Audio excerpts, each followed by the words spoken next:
রোজ garden palace, Dhaka. ঢাকার টিকাতলীতে অবস্থিত এই রাজস্বিক প্যালেস 1931 সালে ঋষিকেশ নামক একজন জমিদার এই প্রাসাদটি নির্মাণ করেন। বন্ধুরা, ভ্রমণ পথিকের পক্ষ থেকে আজ আপনাদের জন্য নিয়ে এলাম একটি প্রাচীন স্থাপনা। চলুন আমরা দেখে আসি। তার আগে যারা এখনও ভ্রমণ পথিক চ্যানেলটি সাবস্ক্রাইব করেননি, অনুরোধ করছি সাবস্ক্রাইব করে বেল বাটনটি প্রেস করে রাখুন। তাহলে আর দেরি কেন, চলুন বন্ধুরা আমরা ঘুরে আসি এবং জানার চেষ্টা করি রোজ গার্ডেন প্যালেসের ইতিহাস এবং ঐতিহ্য। 19 শতকের শেষ দিকে বা 20 শতকের শুরুতে মতান্তরে 1930 সালে জমিদার ঋষিকেশ দাস এটি তৈরি করেন। একসময় এর সামনে চমৎকার গোলাপের বাগান ছিল, যা থেকে নাম হয় রোজ গার্ডেন। রোজ গার্ডেন একটি দোতলা ভবন। এর নিচতলায় 8টি এবং উপরে 5টি কক্ষ ও একটি বড় হলরুম রয়েছে। ভবনের সামনে বিশাল কলাম এবং দেওয়ালে নান্দনিক কাজ রয়েছে। এটি বাংলাদেশ সরকারের প্রত্নতত্ত্ব অধিদপ্তর কর্তৃক সংরক্ষিত ভবন। এই ভবনে 1949 সালের 23 জুন আওয়ামী লীগ মুসলিম লীগের সাংগঠনিক কার্যক্রম শুরু হয়। এটি বর্তমানে বাংলাদেশ সরকার কর্তৃক সংরক্ষিত একটি প্রত্নতাত্ত্বিক স্থান। এটি রোজ গার্ডেন মিউজিয়াম হিসেবে পরিচিত। সাপ্তাহিক ছুটি রবিবার এবং সোমবারে দুপুর 2টার পরে খোলা থাকে। প্রবেশ মূল্য মাত্র 30 টাকা। ঢাকার গুলিস্তান, মতিঝিল বা সায়দাবাদ থেকে টিকাটুলি পৌঁছে কেএম দাস লেনে যাওয়ার জন্য রিক্সা বা যে কোনো বাহনে বললেই আপনাকে গন্তব্যে পৌঁছে দেবে।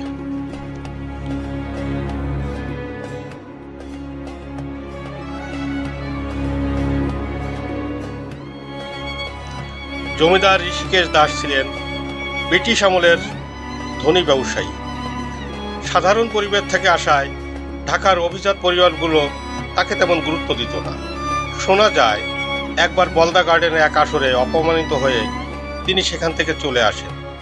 এরপরে তিনি নিজের বাগান বাড়ি তৈরির সিদ্ধান্ত নেন। তখনই এই রোজ গার্ডেনের জন্ম এবং তখন থেকেই এর যাত্রা শুরু।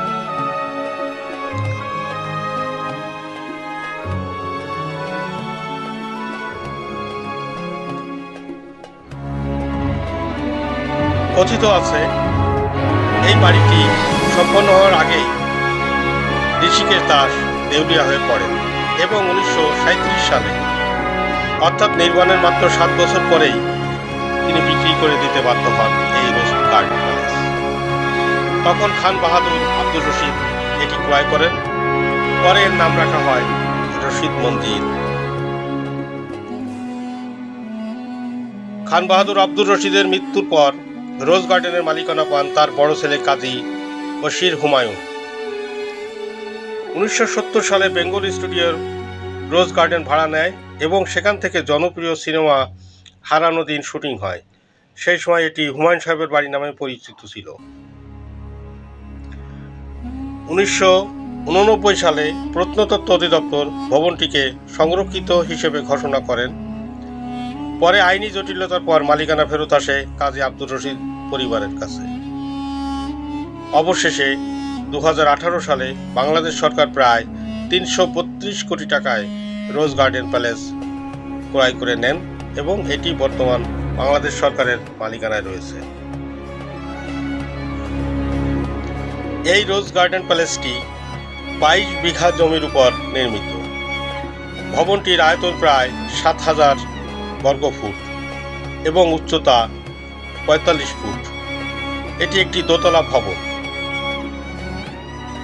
এটি 6টি শক্ত থামের উপর দাঁড়িয়ে আছে বা পিলারের উপর দাঁড়িয়ে আছে, আর প্রতিটি থামে লতাপাতার সুন্দর নকশা, মোগল স্থাপত্য, শৈলীতে নির্মাণ করা হয়েছে।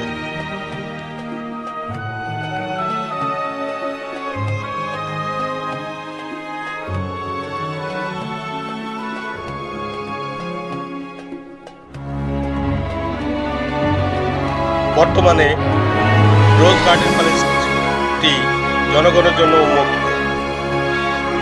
এখানকার সময়সূচি বলতে টিকিটের মূল্য 30 টাকা, শিক্ষার্থীদের জন্য 10 টাকা। অবশ্যই ইউনিফর্ম অথবা আইডি কার্ড দেখাতে হবে। শীতকালীন সময়সূচি অক্টোবর থেকে মার্চ সকাল 9টা থেকে বিকাল 5টা। গ্রীষ্মকালীন এপ্রিল থেকে সেপ্টেম্বর সকাল 10টা থেকে সন্ধ্যা 6টা পর্যন্ত। রবিবার সাপ্তাহিক ছুটি। সোমবার দুপুর 2টার পর খোলা থাকে।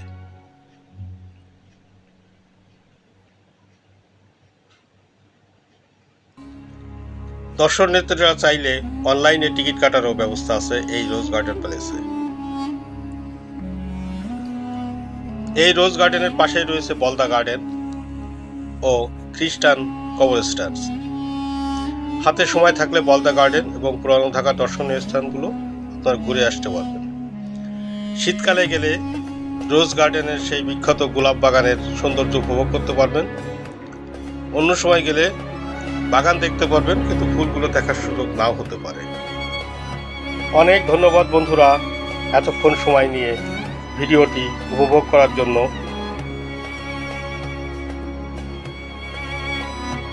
ভ্রমণ পথিকের সাথে থাকুন, পাশে থাকুন। ভ্রমণ পথিক প্রতি বৃহস্পতিবার বিকাল 3টায় কন্টেন্ট আপলোড করে থাকে। যারা এখনও সাবস্ক্রাইব করেননি, সাবস্ক্রাইব করে বেল বাটনটি প্রেস করে রাখুন, তাহলে নতুন নতুন ভিডিও আপনার সামনে চলে আসবে। আর ভিডিওটি কেমন লেগেছে অবশ্যই মন্তব্য করতে ভুল করবেন না। আজ এ পর্যন্তই, আবার দেখা হবে বন্ধুরা। সে পর্যন্ত সবাই ভালো থাকুন, সুস্থ থাকুন। আসসালামু আলাইকুম ওয়া রাহমাতুল্লাহ।